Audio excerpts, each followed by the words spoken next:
जय जगन्नाथ पे आमर ओडिया विद्या चैनल को स्वागत। केमती अच्छ तुम सब? आम बर्तमान ये अष्टम श्रेणी आम उत्कल विषयटीर प्रश्नोत्तर पाठ्य अंतर्गत प्रश्नोत्तर आम आलोचना करवा। बर्तमान आम जा पाठ्य अंतर्गत समस्त प्रश्नर उत्तर को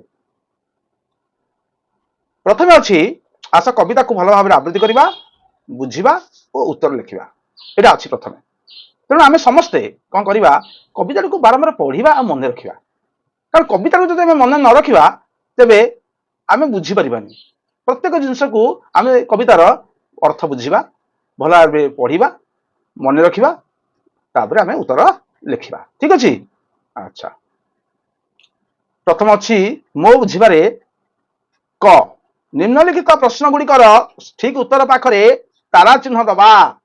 गोटे जोड़ा ठीक ऑप्शन देछि, प्रश्न देछि, तापर चारोटी ऑप्शन देछि, तो कोउठी ठीक हवा आम भाबिबा। आम तो पढ़ीचे बुझीचे, वर्तमान आलोचना करबा प्रश्न उत्तर।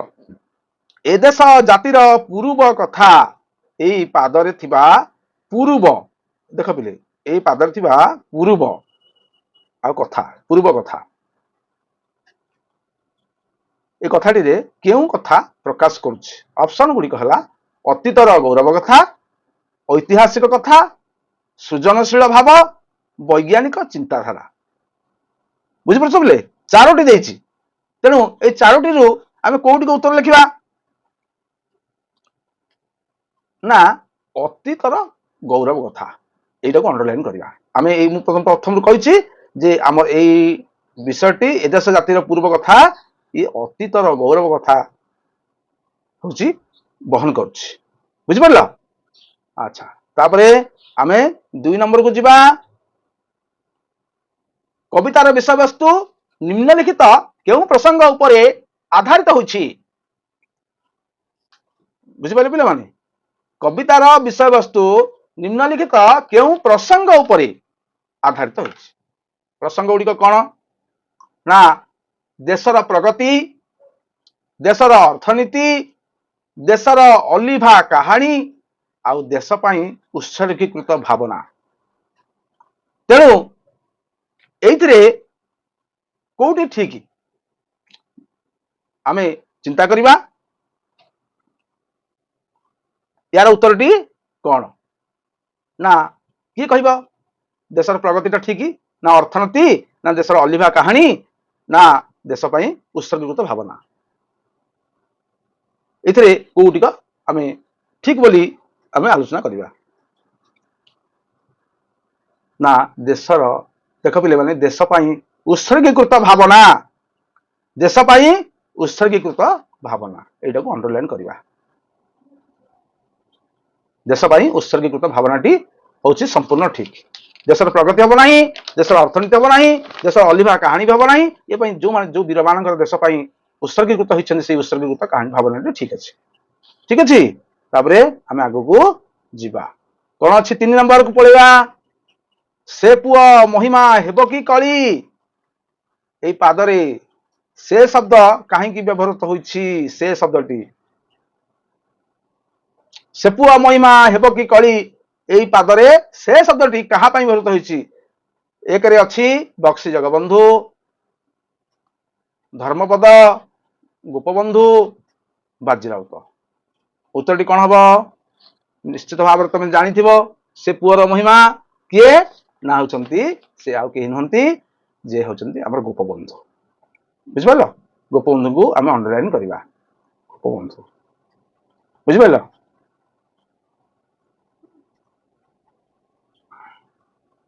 अच्छा, तापरे 4 नंबर को आमे जिबा।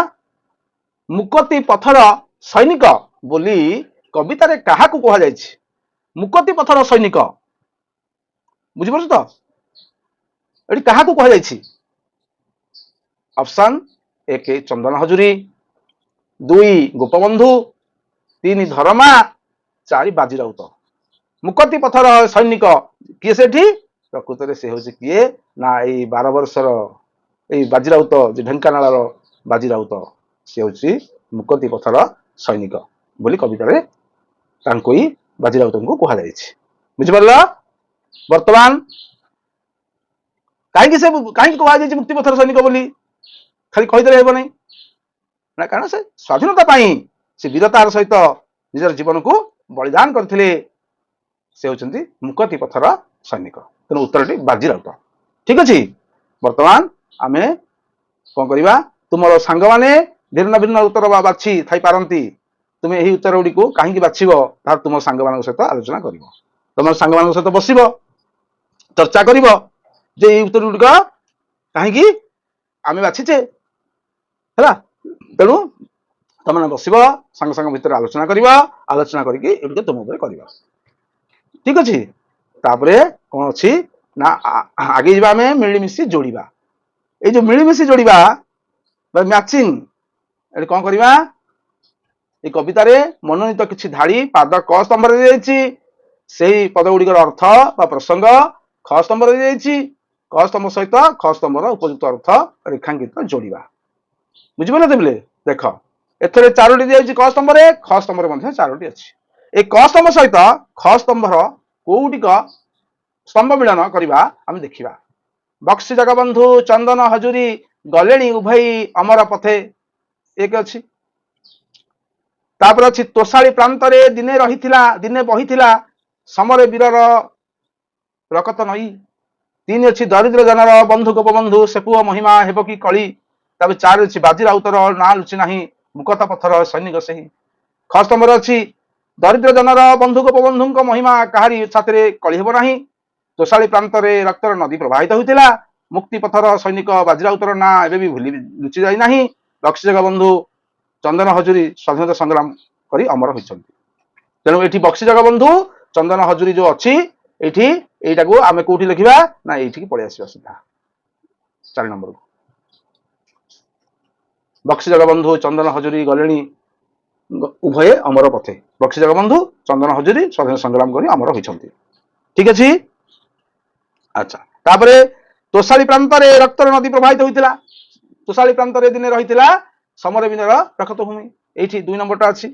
এই 2 ନମ୍ବରଟାକୁ ଆମେ ତୋଷାଳି ପ୍ରାନ୍ତରେ ଲେଖିବା। ଏଇଠି ଅଛି ତୋଷାଳି ପ୍ରାନ୍ତରେ ରକ୍ତର ନଦୀ ପ୍ରବାହିତ ହୋଇଥିଲା। ଦରିଦ୍ର ଜନର ବନ୍ଧୁ ଗୋପବନ୍ଧୁ ସେ ପୁଅ ମହିମା ହେବରେ କଳି। এই ଦେଖ ପିଲେ 3 ନମ୍ବରଟା ଅଛି ଦରିଦ୍ର ବନ୍ଧର, ଏଠି ଦେଇଛି ଦରିଦ୍ର ଜନର ବନ୍ଧୁ ଗୋପବନ୍ଧୁଙ୍କ ମହିମା କାହାରି ସାଥିରେ କଳି ହେବ ନାହିଁ। ବାଜି ରାଉତର ନାଁ ଲୁଚି ନାହିଁ ମୁକତ ପଥର ସୈନିକ ସେହି। ସେ ହେଉଛି ଆଉ ଗୋଟିଏ ଅଛି ଏଠି ମୁକ୍ତି ପଥର ସୈନିକ। ଏଇଟା ଏଠୁ ଠିକ ନେବା। ଠିକ ଅଛି। ଆଚ୍ଛା, ବର୍ତ୍ତମାନ ଏ କାର୍ଯ୍ୟ ଆମର ଶେଷ ହୋଇଛି। ତାପରେ ଆମେ କଣ କରିବା ନା କବିତାର ପଦ ଗୁଡ଼ିକୁ ଆଲୋଚନା କରିବା।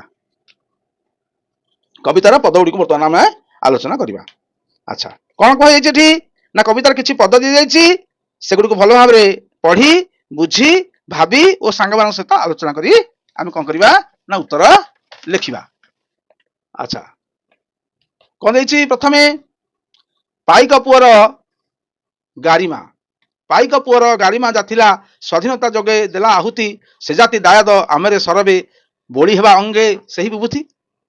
ତେଣୁ ଏଗୁଡ଼ିକ ପିଲେ ଆମର ସରଳ ଭାଷାରେ ଆମେ ସରଳାର୍ଥ ଲେଖିବା। ଯେ ଲେଖିବା ଉକ୍ତ ପଦ୍ୟାଂଶଟି ପଠିତ ଅଷ୍ଟମ ଶ୍ରେଣୀ ସାହିତ୍ୟ ବହିର ଆସ ଉତ୍କଳୀୟ ପଦ୍ୟରୁ ଉଦ୍ଧାର କରାଯାଇଛି। ଏଠି କବି ହେଉଛନ୍ତି ଜାତୀୟ କବି ବୀରକିଶୋର। ଅତି ସୁନ୍ଦର ଭାବରେ ସେ ବର୍ଣ୍ଣନା କରିଛନ୍ତି। ତେଣୁ ଏକୁ ଆମେ କଣ କରିବା ନା ସାଙ୍ଗମାନଙ୍କ ସହିତ ବସିବା, ଆଲୋଚନା କରିବା ଯେ ଏଇ ଯୋଉ ଏଠି କଣ କୁହାଯାଇଛି ନା ପାଇକ ମାନଙ୍କର ଗୌରବ, ଏଇ ଯେ ସେମାନେ ସ୍ୱାଧୀନତା ପାଇଁ ନିଜ ଜୀବନକୁ ବଳିଦାନ କରିଥିଲେ। ଆମେ ସମସ୍ତେ ସେ ବୀର ମାଟିର ଜାତିର ସନ୍ତାନ। ତେଣୁ ସେମାନଙ୍କର ସାହସ ଓ ଗୁଣ ଆମ ମଧ୍ୟରେ ରହିବା ଉଚିତ। ତେଣୁ ଯୋଉ ଜାତି ର ଦାୟାଦ ହିସାବରେ ବଂଶଧର ହିସାବରେ ଆମେ ସମସ୍ତେ ତାଙ୍କର ପଦାଙ୍କ ଅନୁସରଣ କରିବା ଉଚିତ। କାହିଁକି ନା ସେ ପାଇକ ପୁଅ ଯିଏ ହେଉଛନ୍ତି ବକ୍ସି ଜଗବନ୍ଧୁ ବା ତେଣୁ ସେମାନଙ୍କର ଗର୍ବ ଆଉ ଗୌରବ କାହାଣୀ ଇଏ କେବେ ହେଲେ ଆମେ ଭୁଲି ପାରିବା ନାହିଁ। ଆମର ଦେହର ଆମ ଶରୀର ଶେଷ ରକ୍ତବିନ୍ଦୁ ଥିଲା ପର୍ଯ୍ୟନ୍ତ ଆମେ କେବେ ହେଲେ ସେମାନଙ୍କର ତ୍ୟାଗ ବଳିଦାନକୁ କେବେ ହେଲେ ଭୁଲି ପାରିବା ନାହିଁ। ବୁଝିପାରୁଛୁ ତ? ଆହୁରି ମଧ୍ୟ ଆମେ ଆଲୋଚନା କରିକି ଆଉ କିଛି ମଧ୍ୟ ଲେଖି ପାରିବା। ଠିକ ଅଛି। ତାପରେ ସେମିତି शांति मैत्री प्रीति पुतवाणी जही स्फुरुथिला प्रति अंतर भरी अहिंसा मंत्र रे देला जो दीक्षा कहीं क्यों देश हेबता सरी। तेणु एठी कौन देछि से लिखिबा आमे उक्त पद्यांशटी हमर अष्टम श्रेणी साहित्य बहिर सेही आम उत्कलीय विषय आसीछि। एई एठारे कवि लेखा अत्यंत उच्च कोटीर।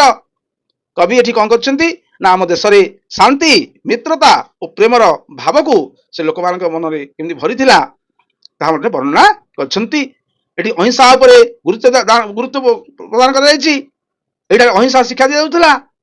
एपरिकी गुण थिबा व्यक्ति मानक पई बा व्यक्ति मानकू एठी प्रशंसा कराउथला बा एपरि गुण थिबा देश सह आमे कौन करुचे ना आ कौन देशर तुलना होई परिबो नाही बोली एठी कुहा जायछि। अहिंसा मंत्र रे देला जो दीक्षा कहीं क्यों देश हेबता सरी अर्थात सरी अर्थ समान ता सके बेले सरी हेबो नाही कौन देश को तुलना होई परिबो नाही। कारण आमर ए भारत वर्ष उत्कलीय आमे हेले उत्कलीय जोठी उत्कलीय मानक मध्य अछि शांति जोठी अछि मैत्री जोठी अछि प्रीति तेणु एकु केबे हेले भूली परिबा नाही। ठीक अछि। तापरे त्याग आदर्श आदर्श अर्थ आदर्श त्याग आदर्श जातिर महत्व देश पाई देला निजकु बळी दरिद्र जनर बंधु गोप बंधु से पुआ महिमा हेब कि कली। एटी से पुआ महिमा हेब कि कली एटी पुआ शब्दर अर्थ गोप बंधु को बुझाउछि। तेणु गोप बंधुकर त्याग आदर्श बलिदान तुलना नाही। से भली एक बरपुत्र आम ओडिशार से बरपुत्र जे कि समस्त से बंधु थिले तांको हृदय रे दरदी भाव परिपूर्ण रही त्याग आदर्श को आमे केबे हेले ए जाति केबे हेले भूली परिबो नाही। काहेकि ना ए जातिर से होचंती मुख्य ए जातिर से होचंती कर्णधार ए जातिर से होचंती त्याग उच्च आदर्श र प्रतीक।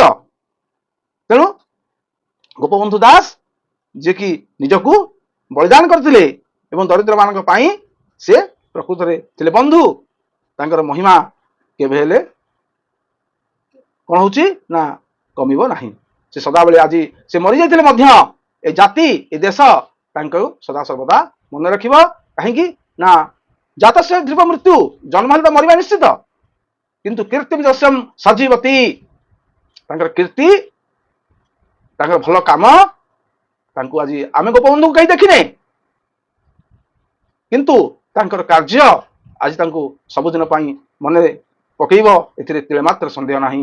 पिला माने आमे एई गोपबंधु हो बा बाजीराव हो बा धर्मपद हो ए जो पिला मानकर जो छोट छोट पिला माने जे होउछन आदर्श आम मानक पई से होउछन आम मानक पई प्रेरणा। तेणु से आमे निश्चित भाव में मन रखिबा। काहेकि ना तांकर आदर्श को आमे निश्चित भाव में सम्मान देखिबा तांकर आदर्श को आमे केबे भूली परिबा नाही। ठीक अछि। तापरे बुझी विचारी लेख से देछि कविता को भल भाव में पढ़ी निम्न दिया प्रश्न गुड़िकर उत्तर लेख। देख प्रथम देश जातिर पूर्व कथा उक्त धाड़ी रे केउ देश और जातिर पूर्व कथा संपर्क में कह कहीं कह बुझीपार तो एठारे ओडिशा देश और उत्कल जातिर पुराणा गौरवमय इतिहास विषय कह कहीं ना यही भूमि रे बहुत गुटे वीर आ महान व्यक्ति जन्म होता बा से माने आम जन्म नहीं जो माने देश पाई आम जाति पाई बलिदान करथिले से कह देश जातिर पूर्व कथा ये कह जान पिले। तापर कह खरे बक्सी जगबंधु और चंदन हजूरी केउ पथर प्रतीक थिले। बक्सी जगबंधु से प्रकृत स्वाधीनतार जो पथ स्वाधीनता पथर से पथिक बा योद्धा से देशर स्वाधीनता पाई लड़ी निज जीवन को बलिदान कर आमर गौरव से अमर हो रही आज मरी से आम मान हृदय रे अच्छी से केबे आम हृदय रु जापर ना।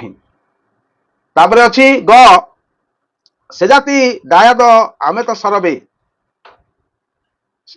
से जाति दायाद आमे तो सरबे उक्त पदर आमे कौन बुझा ना ଏଇ ଅର୍ଥ ହେଉଛି ଆମେ ସମସ୍ତେ ସେହି ବୀର ଜାତିର ସନ୍ତାନ।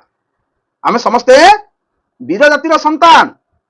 ତେଣୁ ଆମ ମଧ୍ୟରେ ସେଇ ଯୋଉ ସାହସ, ତ୍ୟାଗ, ଦେଶପ୍ରେମ ଏଗୁଡ଼ିକ ସବୁ ରହିବା ଉଚିତ। ବୁଝିପାରୁଛ ତ ପିଲାମାନେ? ଏଗୁଡ଼ିକ ସବୁ ଆମ ହୃଦୟ ମଧ୍ୟରେ ରହିବା ଉଚିତ। ତାପରେ ଘ, କବିତାରେ ଦେଶପ୍ରେମ ସମ୍ପର୍କରେ ଅନେକ କଥା ଉଲ୍ଲେଖ କରାଯାଇଛି। ତୁମେ ଦେଶପ୍ରେମ ସମ୍ପର୍କରେ ଯାହା ଜାଣ ଲେଖ। ଦେଶପ୍ରେମ ଅର୍ଥ ହେଉଛି ପିଲାମାନେ ନିଜ ଦେଶକୁ ଭଲ ପାଇବା, ନିଜ ଦେଶକୁ ଭଲ ପାଇବା, ନିଜ ଦେଶକୁ ପ୍ରେମ କରିବା। ଏ ହେଉଛି ଦେଶପ୍ରେମ। ଏବଂ ତାର ଉନ୍ନତି ପାଇଁ ଆମେ କାମ କରିବା। ଦରକାର ପଡ଼ିଲେ, ଆବଶ୍ୟକ ପଡ଼ିଲେ ଆମେ ଦେଶ ପାଇଁ ତ୍ୟାଗ ଓ ବଳିଦାନ କରିବାକୁ ପଛେଇବା ନାହିଁ। ଦେଶର ନିୟମ ମାନିବା ଆଉ ଦେଶକୁ ସମ୍ମାନ ଦେବା, ଇଏ ହେଉଛି ପ୍ରକୃତ ଦେଶପ୍ରେମ। ବୁଝିପାରିଲେ ତ? ତେଣୁ ଇଏ ହେଉଛି ଦେଶପ୍ରେମ ସମ୍ପର୍କରେ ଉଲ୍ଲେଖ କରାଯାଇଛି ଏଇ ଜିନିଷ ଗୁଡ଼ିକ। ତାପରେ କଣ ହେଇଛି ନା ଏଇ କବିତାଟି ଏକ ଦେଶାତ୍ମବୋଧକ କବିତା, ଯାହା ଆମକୁ ଆମ ରାଜ୍ୟ ଓ ଦେଶକୁ ଭଲ ପାଇବାର ପ୍ରେରଣା ଜାଗ୍ରତ କରାଏ। ଏଇ କବିତାକୁ ତୁମକୁ କେଉଁ ପ୍ରେରଣା ପ୍ରଦାନ କରୁଛି? କଣ ପ୍ରେରଣା ପ୍ରଦାନ କରୁଛି ନା ପିଲାମାନେ, এই କବିତା ଆମ ଦେଶ ଓ ରାଜ୍ୟକୁ ଭଲ ପାଇବାକୁ ପ୍ରେରଣା ଦେଉଛି। ବୀରମାନଙ୍କର ତ୍ୟାଗକୁ ସ୍ମରଣ କରିବାର ପ୍ରେରଣା ଦେଉଛି। ତା ସହିତ ଆମେ ମଧ୍ୟ କେମିତି ସାହସ ହେଇପାରିବା, ଆମେ କେମିତି ସତ୍ୟବାନ ହେବା, ଆମେ କେମିତି ଦେଶଭକ୍ତ ହେବା, এই କବିତାରୁ ଆମେ ଶିଖୁଛୁ। ଦେଶ ପାଇଁ କିଛି କରିବାକୁ ପଡ଼ିବ, ଦେଶ ପାଇଁ ବଳିଦାନ ଦେବାକୁ ପଡ଼ିବ, ଦେଶ ପାଇଁ ଲଢ଼ିବାକୁ ପଡ଼ିବ। ତେଣୁ ସେଥିପାଇଁ ଆମେ କିଛି କରିବା, ଦେଶ ପାଇଁ କିଛି କରିବା ଏବଂ ଦେଶକୁ ଭଲ ପାଇବା। ବୁଝିଲା ତ? ତେଣୁ এই କବିତାଟିକୁ ଆମର ପ୍ରେରଣା ଦେଉଛି। ତାପରେ ଅନୁମାନ ଆଉ କଳ୍ପନା, ତୁମେ ମାନେ ମିଳିମିଶି ଆଲୋଚନା କର ଏବଂ ଲେଖ। କଣ ଦେଇଛି ନା ବକ୍ସି ଜଗବନ୍ଧୁ ପରି ହେବା ପାଇଁ ତୁମେ କଣ କରିବା ଉଚିତ? ବକ୍ସି ଜଗବନ୍ଧୁ ହେବା ପାଇଁ ଆମେ କଣ କରିବା ଉଚିତ?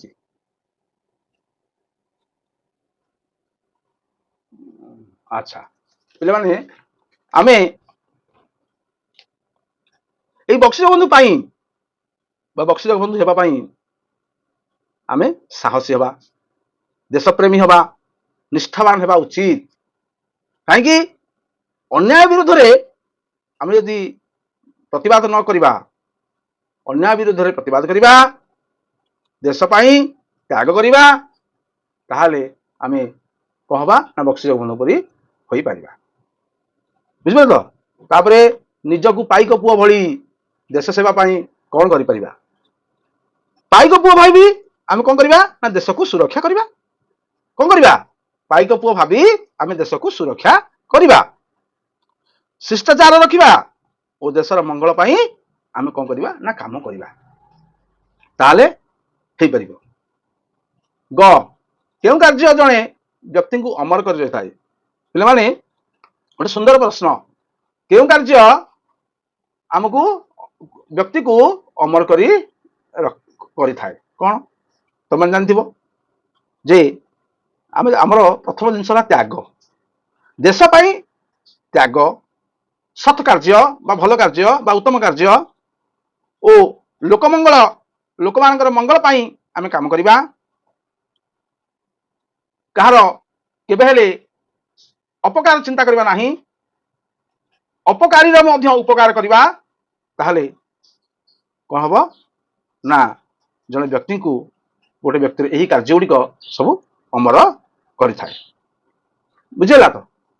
ତାପରେ ଯଦି ତୁମେ ତୋଷାଳୀ ପ୍ରାନ୍ତରେ ଥାଆନ୍ତ, ତେବେ ସେହି ରକ୍ତ ନଈକୁ ଦେଖିବା ପରେ ତୁମ ମନରେ କେଉଁ ଭାବ ଜାଗ୍ରତ ହୋଇଥାନ୍ତା? ତୁମେ ଜାଣିଥିବ ତୋଷାଳୀ ଜିନିଷଟା ମୁଁ କହୁଥିଲି ତମକୁ, ଆମର ଶିଶୁପାଳଗଡ଼ା ଧଉଳି ମଧ୍ୟ ଅବସ୍ଥିତ। ତେଣୁ ଆମେ କଣ କରିଥାନ୍ତେ? ଆମ ମନରେ ନିଶ୍ଚିତ ଭାବରେ ଦୁଃଖ ଆସିଥାନ୍ତା, କ୍ରୋଧ ଆସନ୍ତା, ଦେଶପ୍ରେମ ଜାଗ୍ରତ ହୋଇଥାନ୍ତା। ମୁଁ ଶତ୍ରୁଙ୍କ ବିରୁଦ୍ଧରେ କେମିତି ଲଢ଼ିବି, ମୁଁ ଶତ୍ରୁଙ୍କ ବିରୁଦ୍ଧରେ ଲଢ଼ିବାକୁ ଆମେ ପ୍ରେରିତ ହୋଇଥାନ୍ତେ ନିଶ୍ଚିତ ଭାବରେ, ନା ନାଇଁ? ଆଚ୍ଛା, ତାପରେ जदि तुम स्वाधीनता संग्रामी होता तेरे तुम क्यों कार्य प्रति अधिक गुरुत्व दे था नहीं कि अच्छा मु देश को स्वाधीन करी लोक मान जागृत करी और से एकता बढ़ाई ए प्रति आम अधिक गुरुत्व दे था तेणु एगुड़िक हूँ आमर यही जिनस प्रति आम ध्यान दे था अच्छे आमर कौन ना कविता रचना जाति पाई दिने बालुत धर्मा झासी थिला प्राण सागर जले लिभिब कि तार अलिभा कहानी थिबा जाए नर नर धरणी तले ये पद्यांशर शेष शब्द को ध्यान सह देखा देख सागर जले एवं धरणी तले जड़े तले तले पदर व्यवहार कर दुई पदर शेष ध्वनि एका भली यही विशेषता को भाषा पुणी पूर्ण मित्राक्षर कहुए एवं तले दी प्रश्न गुड़िक सांग मान आलोचना कर उत्तर लिखा अच्छा देख पूर्ण मित्राक्षर को नहीं कविता लिखिले क्यों विशेष प्रभाव पड़ी था तो पूर्ण मित्राक्षर को व्यवहार कले कौन हम ना कविता मधुर आउ सुंदर शुणा जाए कौन हम कविता मधुर आउ सुंदर शुणा जाए यही कविता को कहुए छंदमय ये कविता को कौन करे ना छंदमय और स्मरणीय करे बुझिपारे पे पूर्ण मित्राक्षर व्यवहार कले कविता मधुर और सुंदर शुणा जाए यह कविता को छंदमय और स्मरणीय करें बुझिपार ख देछि कविता को प्रभावशाली करने आउ केउ केउ भाव प्रयोग कर कविता को प्रभावशाली करने कौन कर ना उपमा रूपक अनुप्रास ये जो अतिशयोक्ति इत्यादि जो अलंकार ये सब व्यवहार कर एगुड़ व्यवहार न कले एगुड़ सब कौन हम ना प्रभावशाली हो पार ना तेणु कविता को प्रभावशाली करने आम जिनस गुड़ सब प्रयोग कर बुझिपार तो अच्छा तापर तुमर कविता आशा उत्कल कविता को तुम्हें मैंने पढ़ल निम्न यार किसी अंश दि जाए तुम्हें चिंता कर से आधार एक कविता लिख तुम्हें कविता लिख आशा उत्कल उठ हे भाई देश पाई करवा काम नुआई माटी माँ को रक्षा करवा शत्रु सामने बड़ हो रहा साहस नहीं आग को बढ़िया सत्य पथरे चली जा एकतार शांति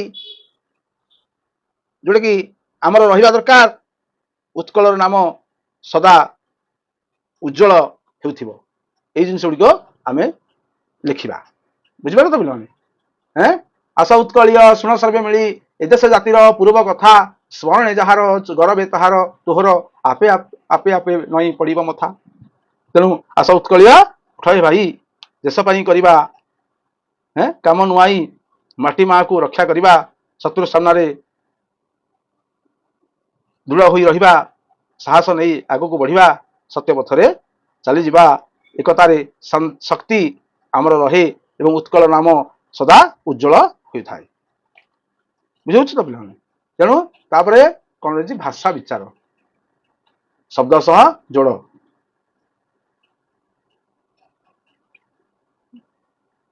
ये जो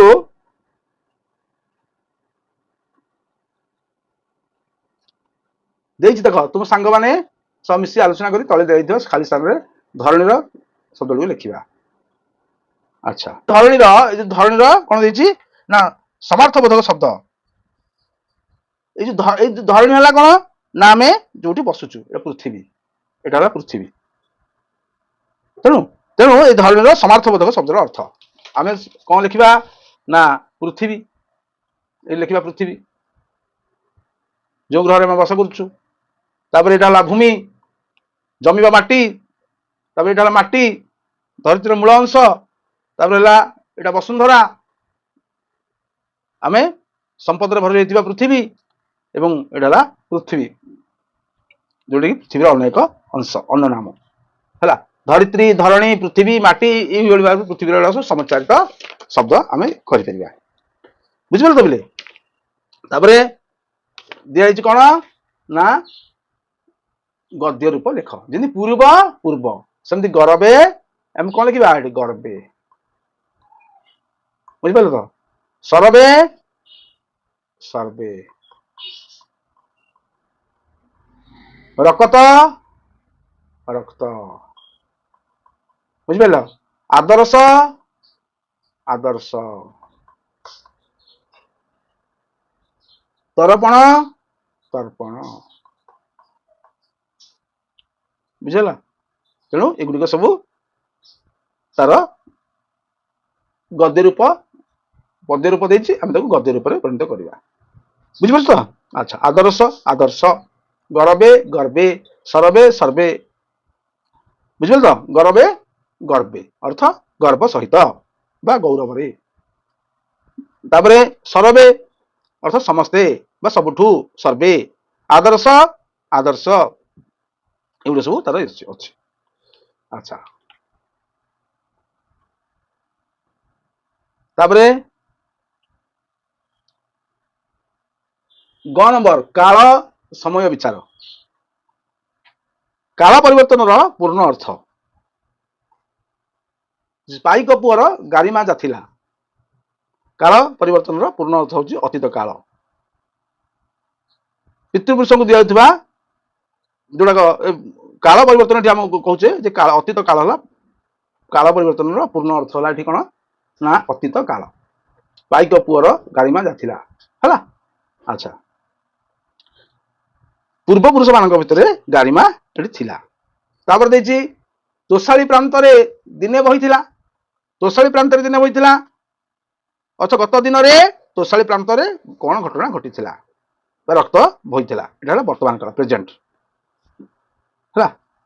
ତୋଷାଳୀ ପ୍ରାନ୍ତରେ ଦିନେ ବହିଥିଲା, ଗତ ଦିନରେ ତୋଷାଳୀ ପ୍ରାନ୍ତରେ ଯୋଉ ଘଟଣା ଘଟିଥିଲା ବା ରକ୍ତ ବାହାରିଥିଲା। ତେଣୁ ଉପରଲିଖିତ ପଦ ଦୁଇଟି ଅତୀତର କାଳର ସୂଚନା ପ୍ରଦାନ କରିଥାଏ। ଏଇ ଦୁଇଟା ଯାକ ଅତୀତ କାଳର ସୂଚନା ପ୍ରଦାନ କରୁଛି। ତୋଷାଳୀ ପ୍ରାନ୍ତରେ ଦିନେ ବହିଥିଲା ଏବଂ ପାଇକ ପୁଅର ଗାରିମା ଯାଥିଲା। ଏ ହେଉଛି ଅତୀତ କାଳ ବା କଣ ହଉଛି ନା ପାଷ୍ଟ ଟେନ୍ସରେ ଏଗୁଡିକ ସବୁ ଆମେ ନବା। ତୁମମାନେ ଏହି ପଦ୍ୟାଂଶକୁ ନେଇ ବର୍ତ୍ତମାନ ଓ ଭବିଷ୍ୟତ କାଳରେ ପରିଣତ କର। ଆମେ କଣ କରିବା? ବର୍ତ୍ତମାନ କାଳରେ ଆମେ ପ୍ରବେଶ କରିବା। ଅଛି ଅତୀତ କାଳ ଦିଟା ଯାକ, ପାଇକ ପୁଅର ଗାରିମା ଯାଥିଲା ଆଉ ତୋଷାଳୀ ପ୍ରାନ୍ତରେ ଦିନେ ବହିଥିଲା। ଏ ଦିଟା ଯାକ କଣ ନା ଅତୀତ କାଳ। ଆଚ୍ଛା, ଆମେ ପ୍ରେଜେଣ୍ଟ କରିବା କଣ ନା ସେ କହିଛି ଯେ ତୁମେ ମାନେ ଏହି ପଦ୍ୟାଂଶକୁ ନେଇ ବର୍ତ୍ତମାନ ଓ ଭବିଷ୍ୟତ କାଳର ପରିଣତ କର। এই ଦିଟାକ ଆମେ ବର୍ତ୍ତମାନ କାଳକୁ ପରିଣତ କରିବା ଆଉ ଭବିଷ୍ୟତ କାଳକୁ ମଧ୍ୟ ପରିବର୍ତ୍ତନ କରିବା।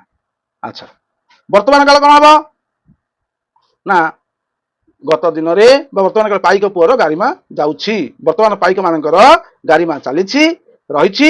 ତୋଷାଳୀ ପ୍ରାନ୍ତରେ ଦିନେ ବହୁଛି, ଏବେ ଏଠାରେ ଘଟଣା ଘଟୁଛି, ବହୁଛି। ଏଗୁଡାକ ସବୁ ହେଲା ପ୍ରେଜେଣ୍ଟ ଟେନ୍ସ। ଭବିଷ୍ୟତ କାଳ ପାଇକ ପୁଅର ଗାରିମା ଯିବ। ଆଗାମୀ ଦିନରେ ପାଇକ ମାନଙ୍କର ଗାରିମା ସହି ରହିବ। ତୋଷାଳୀ ପ୍ରାନ୍ତରରେ ଦିନେ ବହିବ, ଆଗକୁ ସେଠାରେ ଘଟଣା ଘଟିବ। ଅର୍ଥାତ୍ କବିତାରେ ଏହି ଉତ୍କଳବାସୀଙ୍କୁ ଏକତାରେ ଆସି ଇତିହାସ ଶୁଣିବାକୁ କୁହାଯାଇଛି। ପୂର୍ବର ଗୌରବ ମନେ ପକାଇଲେ ଆଉ ଗର୍ବ ଓ ସମ୍ମାନ ଭାବ ଜନ୍ମ ନେଇଥାଏ। ଧରଣୀର ଅନେକ ନାମ ଅଛି ଯାହା ପୃଥିବୀକୁ ବୁଝାଏ। ତେଣୁ ଆମେ ସେଭଳି ଭାବରେ ବାକ୍ୟକୁ ଅତୀତ, ବର୍ତ୍ତମାନ ଓ ଭବିଷ୍ୟତ କାଳରେ ବଦଳ ଯାଇପାରେ। ଆମେ ଏଇଭଳି ଭାବରେ ସେଗୁলো ସବୁ ବିଭିନ୍ନ କାଳରେ ବଦଳେଇ ପାରିବା। ଠିକ ଅଛି। ଆଚ୍ଛା, ସମାନ ଅର୍ଥ ବୁଝାଉଥିବା ଶବ୍ଦ ଗୁଡ଼ିକ ପ୍ରତିଶବ୍ଦ। କବିତାର କିଛି ଶବ୍ଦର ନିମ୍ନ ଦିଆଯାଇଛି, ତା ତଳକୁ ଦିଆଯାଇଥିବା ସମାନ ଅର୍ଥ ବୁଝାଉଥିବା ଶବ୍ଦକୁ ଖାଲି ଘରେ ପୂରଣ କର। ଆଚ୍ଛା, ଦେଖ ତଳେ ଠିକ ଭାବରେ ମେଳ କରାଯାଇଛି। ପୁଅ, ନଈ, ସାଗର, ସୈନିକ। ତଳେ ଠିକ ଭାବରେ ଦେଖ, ପୁଅ, ପୁଅ ମାନେ କଣ? ସୂତ। ପୁଅର ଅର୍ଥ ହେଲା ସୂତ। ଏଇଠି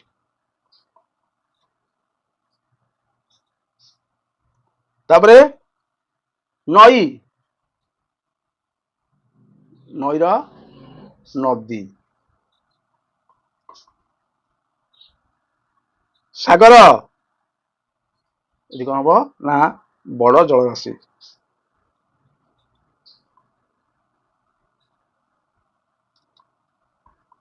ବଡ ଜଳରାଶି। ଧରୁନ ହେବ। ବଡ଼ ଜଳରାଶି। ସୈନିକ ଦେଶକୁ ରକ୍ଷା କରୁଥିବା ଲୋକ। ବୁଝିପାରିଲ ତ? ତେଣୁ ପୁତ୍ର ହେଲା ପୁଅ।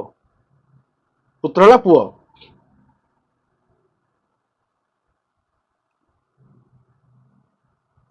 ଏଗୁଡିକ ସବୁ ଦିଆଯାଇଛି। ଦେଖ କବିତାର ଶୀର୍ଷକ ବା ଆସ ଉତ୍କଳୀୟ ଦେଇଛି, ଏଗୁଡାକ ଦେଖ।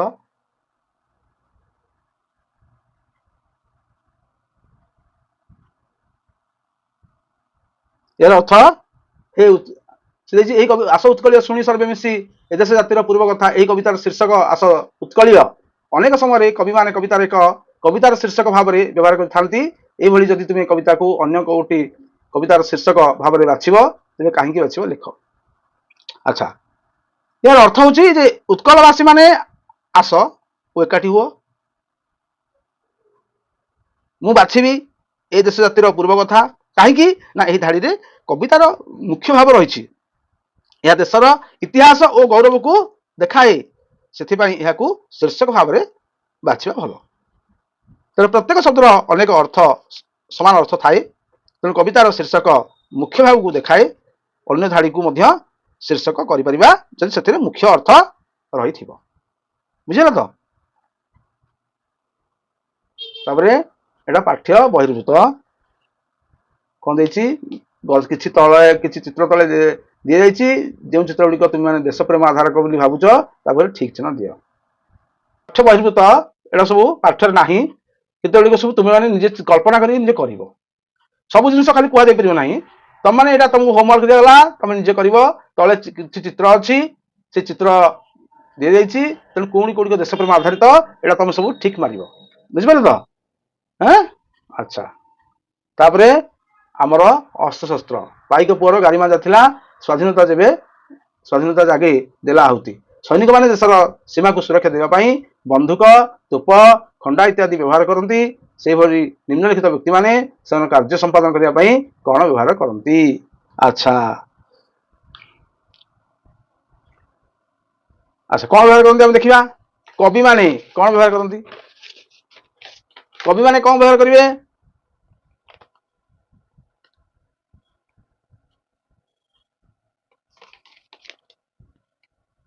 କଲମ ବ୍ୟବହାର କରିବେ। କବିମାନେ କଣ ବ୍ୟବହାର କରିବେ? ନା କଲମ ଆଉ କାଗଜ। ଦେଖ ପିଲାମାନେ, ଏଠି କବିମାନେ କଲମ ଆଉ କାଗଜ। ଆଚ୍ଛା, କୃଷକ ମାନେ କଣ ବ୍ୟବହାର କରିବେ? ନା ହଳ,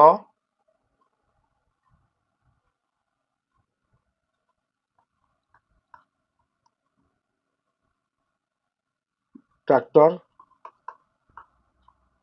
କୋଦାଳ, ଏଗୁଡ଼ା ସବୁ ବ୍ୟବହାର କରିବେ। ଛାତ୍ରମାନେ କଣ ବ୍ୟବହାର କରିବେ? ପୁସ୍ତକ, କଲମ, ଖାତା ପଢିବା ପାଇଁ। ପୁସ୍ତକ, କଲମ, ଖାତା ଏଗୁଡ଼ା ସବୁ ବ୍ୟବହାର କରିବା। ବୈଜ୍ଞାନିକ ମାନେ କଣ କରିବେ?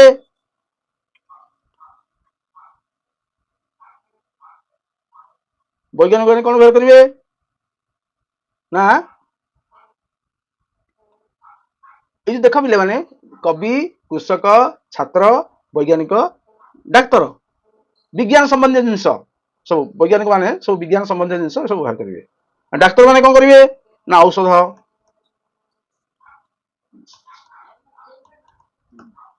ତାପରେ ସରଞ୍ଜାମ,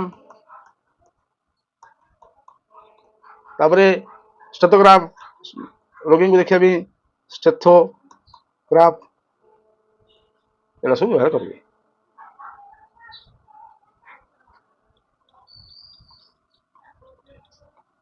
ଠିକ ଅଛି। ତାପରେ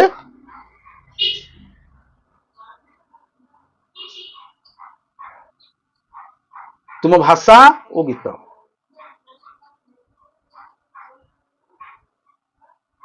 ଶ୍ରେଣୀର ସମସ୍ତ ଛାତ୍ରଛାତ୍ରୀ ନିଜ ଭାଷାରେ ଦେଶପ୍ରେମ ସମ୍ପର୍କିତ କବିତା ଏବଂ ଗୀତ ସଂଗ୍ରହ କରି ପଢ ଓ ଲେଖ। ତମେ ସବୁ ଏଗୁଡ଼ା ସଂଗ୍ରହ କରିବ।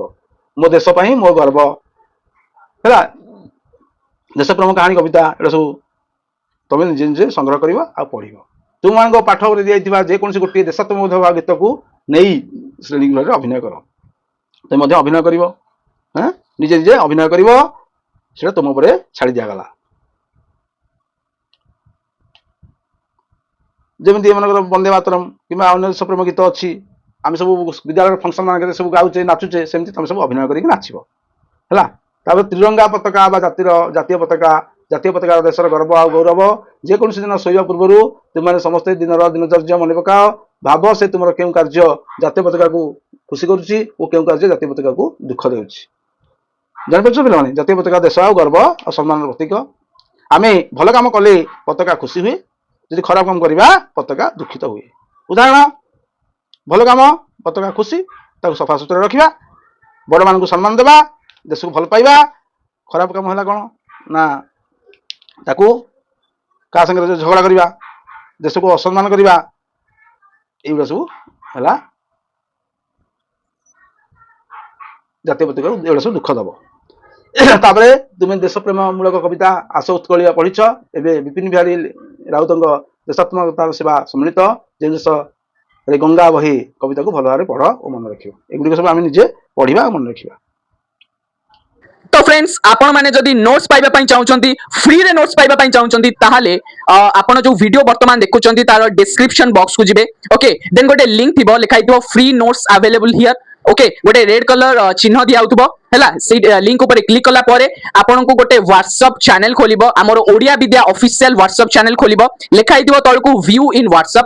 तो व्यू इन व्हाट्सएप ऊपर क्लिक कला पारे आपण ओडिया विद्या चैनल रे विजिट करिवे, फॉलो करिवे, ताकू फॉलो न कला पर्यंत कौन सी भी पीडीएफ आपण पाइबे नाही। ठीक अछि, तो फॉलो करिवे एवं आपण जो क्लास रो वीडियो देखुचंती, सपोज क्लास 1 नु नेकी क्लास 8 पर्यंत जो भी क्लास रो वीडियो देखुचंती तार से चैप्टर ना, क्लास ना, ओके, एवं सब्जेक्ट जहां भी देखुचंती सेटा सर्च करिवे। ओके, एवं आराम से फ्री रे डाउनलोड करिवे, फ्री रे डाउनलोड करिवे, नोट्स आराम से पढिबे। क्लास आपण को फ्री रे दियाउची, नोट्स आपण को फ्री रे दियाउची, आपण को केवल पढिबार अछि, मन ध्यान देकी पढ़िबार अछि एवं एग्जाम रे गोटे गुड स्कोर करिया अछि, बेस्ट स्कोर करिया अछि एवं ओडिया विद्यार ना सब बेले ऊपर को रखिबार अछि। ओके, एवं तम जेपी सार एपी सार समस्ते तम सहित अछंती, तो तुमको पढ़िबार अछि एवं ग्रोथ करिबार अछि।